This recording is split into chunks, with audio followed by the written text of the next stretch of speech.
Good morning friends, स्वागत है आपका आराम जेकेजीएस के इस करंट अफेयर्स में। चलिए आज करते हैं शुरू। 14 अगस्त 2024 का जितने भी करंट है सारे कवर करेंगे सुबह मॉर्निंग के 6 बजे। चलिए शुरू करते हैं। ये सारा मैप आप लोग के लिए है। ये वर्ल्ड मैप है, इंडिया का मैप है और ये बिहार का मैप है। ये सारा मैप आप लोग जरूर कवर कीजिए क्योंकि ये मैप आप लोग के जो भी है क्वेश्चन सोल्व करने में काफी आसानी होती है। चलिए पहला क्वेश्चन है, नागासाकी दिवस कब मनाते हैं? नागासाकी दिवस मनाते हैं 9 अगस्त को। और ये नागासाकी दिवस क्यों मनाते हैं तो थोड़ा देख लेते हैं। 9 अगस्त और 6 अगस्त, 6 अगस्त और 9 अगस्त, ये 3 दिन के बाद का डेट है। 6 अगस्त को हिरोशिमा, कहाँ? हिरोशिमा। और 9 अगस्त को नागासाकी। ये हिरोशिमा और नागासाकी यही एक जगह ऐसा है जहां परमाणु बम का विस्फोट हुआ था सेकेंड वर्ल्ड वॉर में। सेकेंड वर्ल्ड वॉर में परमाणु बम है ना गिराया गया था। किसकी तरफ से? अमेरिका की तरफ से।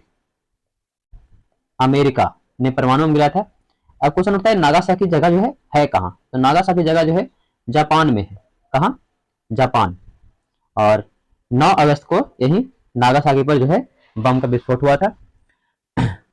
तो ये और सेकेंड वर्ल्ड वॉर जो है, सेकेंड वर्ल्ड वॉर ये 1939 ईस्वी से 1945 ईस्वी तक चला था। पूरे विश्व इसका है ना प्रभाव पड़ा था इस पर। अगला क्वेश्चन है कि सेबी ने एमसीजी, सेबी ने एमसीजी के लिए, सेबी ने एमसीजी के लिए किसे अपना है ना एमडी एंड सीईओ नियुक्त किया है? तो सेबी ने अपना एमसीजी के लिए परवीन राय को एमसीजी के लिए एमडी एंड सीईओ दोनों है ना मैनेजिंग डायरेक्टर और सीईओ चीफ ऑफ है ना ऑफिसर सब सारा जो है डिसाइड किया है। सेबी का फुल फॉर्म क्या होता है? तो security and exchange board of India. Security है ना, security and exchange board of India. Security and exchange board of India. Sorry ये आपका लिखा गया है हिंदी में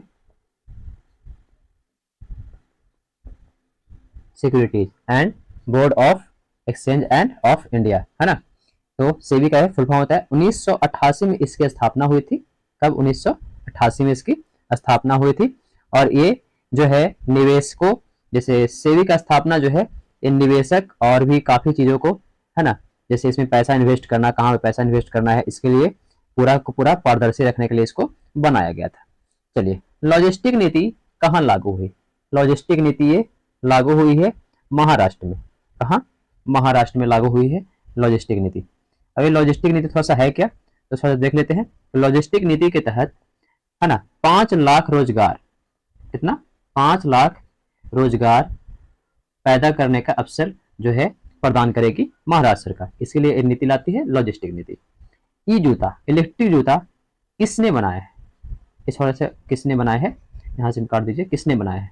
तो आईआईटी इंदौर में इलेक्ट्रिक जूता का इन्वेंशन किया गया है ना।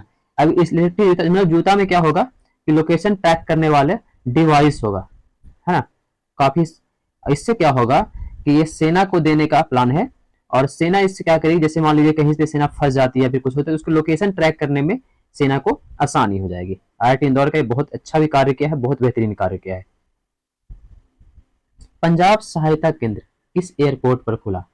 तो पंजाब सहायता केंद्र जो है ये खुला है दिल्ली एयरपोर्ट पर।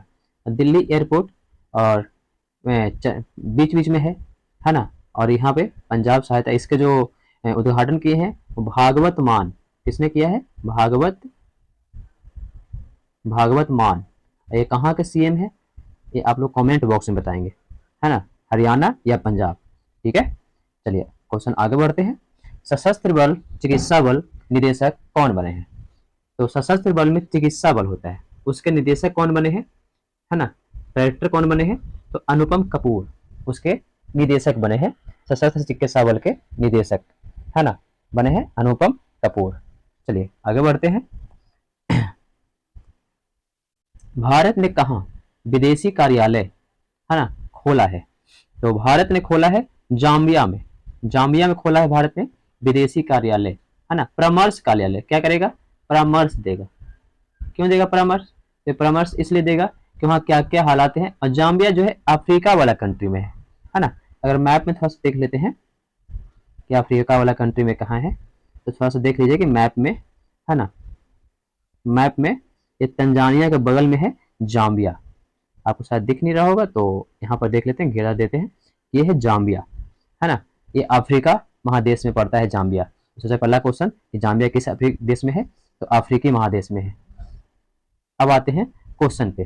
तो जाम्बिया में परामर्श कार्यालय खोला है और जाम्बिया की राजधानी है लुसाका। क्या है? लुसाका, ये भी याद रखिएगा, है ना। और वहां की करेंसी है कवाचा। करेंसी का नाम है कवाचा। और वर्तमान में जो प्रेसिडेंट हैं उनका नाम है हैका इंदे हेली लेमा, हैचली लेमा, हाका इंदे हेचली लेमा, यहाँ के, है ना, प्रेसिडेंट है ये। चलिए यहाँ से काफी सारे क्वेश्चन बन चुके हैं। जाम्बिया किस महाद्वीप में है, जाम्बिया की राजधानी क्या है, जाम्बिया की करेंसी क्या है, और जाम्बिया के वर्तमान में प्रेसिडेंट कौन है। चलिए अब आते हैं अगले क्वेश्चन पे। आईओए, इंटरनेशनल ओलंपिक एसोसिएशन, यहाँ पर थोड़ा सा अलग है, इंडियन ओलंपिक एसोसिएशन, है ना। तो ओलंपिक एसोसिएशन में समापन समारोह में किसे चुना गया है? तो ये हॉकी प्लेयर है पी आर श्री राजेश। कौन सा खेल खेलते हैं? बड़ा अच्छा क्वेश्चन है। हॉकी, हॉकी प्लेयर है पी आर श्री राजेश को ये चुना गया है। और इसका हेड क्वार्टर है आईओए का न्यू दिल्ली, न्यू दिल्ली, है ना। इसके वर्तमान में प्रेसिडेंट हैं पीटी उषा। इनका नाम सुने होंगे आप लोग, पीटी उषा वर्तमान में प्रेसिडेंट है। और इसका जो स्थापना हुआ था 1927 में हुआ था, आईओए का, इंडियन ओलंपिक एसोसिएशन की स्थापना 1927, हेडक्वार्टर न्यू दिल्ली, वर्तमान में प्रेसिडेंट पीटी उषा। और इन्होंने ओलंपिक के समापन समारोह के लिए एक खिलाड़ी को चुना है, उसका नाम है P R Shri Rajesh, hockey की टीम के वर्तमान में प्लेयर है। चलिए, अंतर्राष्ट्रीय शिक्षा सम्मेलन कहाँ हुआ? अंतर्राष्ट्रीय शिक्षा सम्मेलन हुआ है न्यूजीलैंड में। और इसे संबोधित करने वाले भारत में से गए हुए हैं भारत के राष्ट्रपति द्रौपदी मुर्मू, है ना। भारत को जो संबोधित करने के लिए गए हुए हैं। अब न्यूजीलैंड से थोड़ा सा बात कर लेते हैं। तो न्यूजीलैंड का जो डॉलर, वहां करेंसी है। और बात करते हैं वहां के कैपिटल की, थोड़ा सा, कैपिटल मतलब राजधानी, तो वो है वेलिंगटन। तो ये भी थोड़ा सा देख लेंगे, है ना। और वहां के प्रेसिडेंट की बात कर ही लीजिए। तो प्रेसिडेंट है क्रिस्टोफर लुसान, हिंदी में कर देता हूं, Christopher Lausanne, Lausanne, Christopher Lausanne. चलिए, तांगदू साओ का निधन हो गया है, वो क्या थे? तो तांगदू साओ का निधन हो गया है, वो थे एक साइंटिस्ट। और ये कहाँ के थे? जापान के। कहाँ के? जापान। इनका हाल ही फिलहाल में क्या हो गया है? निधन हो गया है। बहुत अच्छे फिजिशियन, फिजिक्स के थे, और इनका हाल ही फिलहाल में निधन हो गया है। चलिए, उपस्थिति पोर्टल, उपस्थिति पोर्टल जो है कहाँ लॉन्च किया गया है? तो उपस्थिति पोर्टल लॉन्च किया गया है छत्तीसगढ़ में। और छत्तीसगढ़ के मुख्यमंत्री हैं हेमंत सोरेन, सॉरी, हाँ,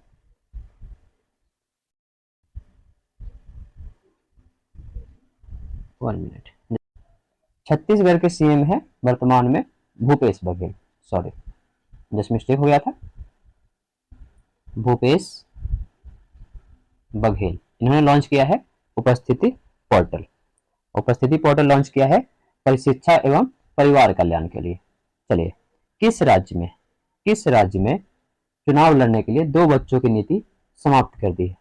दो बच्चों की नीति जो है समाप्त कर दी है।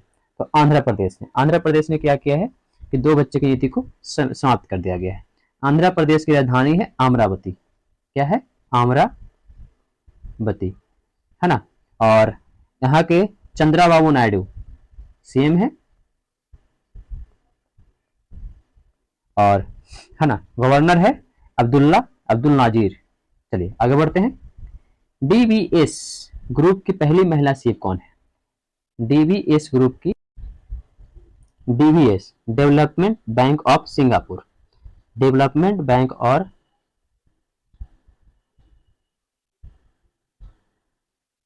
Bank of Singapore. तो डेवलपमेंट बैंक ऑफ सिंगापुर के नए सीईओ बने हैं तेन सू शान, है ना, तेन सू शान।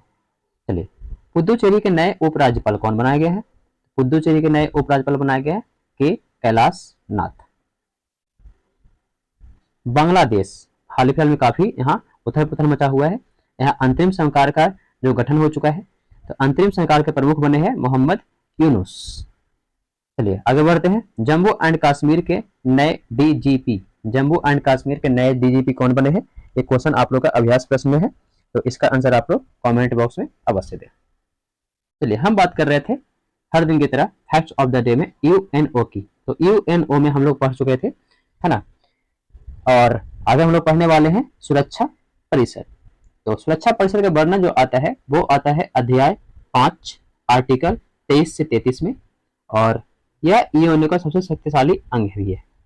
इसका दूसरा नाम है प्रवर्तक स्कंद या दुनिया का पुलिस। इसे 2 नाम से और बुलाया जाता है, प्रवर्तक स्कंद या दुनिया का पुलिस मैन भी इसको कहते हैं। कुल सदस्य की संख्या 1965 के पहले 11 था, तो उसमें अस्थायी सदस्य 5 और अस्थायी सदस्य 6 थे। लेकिन 1965 के बाद अभी वर्तमान में कुल सदस्य की संख्या 15 हो चुकी है। अस्थायी उसमें अभी 5 है और अस्थायी की संख्या बढ़ा करके 10 कर दी गई है। चलिए, अस्थायी सदस्य अमेरिका, रूस, फ्रांस, ब्रिटेन और चीन है। तो 5 देश हैं जो अस्थायी सदस्य में, इनके पास वीटो पावर भी है। वीटो पावर मतलब कि अगर ये 10 कैंडिडेट और इसमें से 4 में से 5 में से 4 कैंडिडेट कोई भी बिल पर पारित करने के लिए सहमति है और एक व्यक्ति जो सहमति नहीं है तो वीटो लगा देता है, तो जो बिल है वहीं से रद्द हो जाता है। चलिए, अस्थायी सदस्य इनकी नियुक्ति होती है 2 वर्ष के लिए। वर्तमान में हाल फिलहाल में इंडिया इसका सदस्य था, अगली बार पाकिस्तान बनने वाला है पड़ोसी देश में, जिनमें 5 एशिया के सदस्य होंगे, 2 लैटिन अमेरिका के होंगे, 1 पश्चिमी यूरोप के होंगे, है ना, और अफ्रीका के, है ना, और 2 पश्चिमी यूरोप के होंगे। तो इतने सदस्य जो है आपको, है ना, अस्थायी में टोटल 10 सदस्य इतने महादेश से होंगे। चलिए, कार्य एवं शक्ति की बात कर लेते हैं।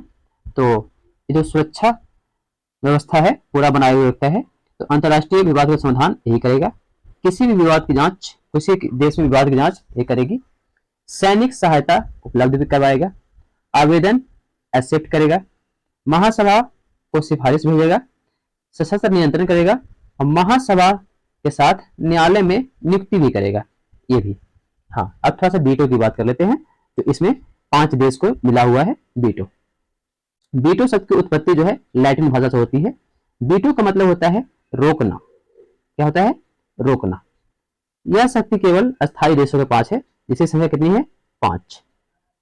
प्रस्ताव रखा गया था 4 फरवरी 1944 को याल्टा सम्मेलन, यहाँ पे चाल्टा लिखा गया है, तो यहाँ पे याल्टा सम्मेलन में इसकी प्रस्ताव रखा गया था। प्रथम बार वीटो का प्रयोग यूएसएसआर सोवियत संघ रूस द्वारा 1946 में किया गया था, लेबनान एवं सीरिया से ब्रिटिश फौज हटाने पर। आगे इस पर चर्चा हम कल करेंगे कि वीटो का और भी कहां प्रयोग किया गया था और इसके आगे कौन कौन संगठन है।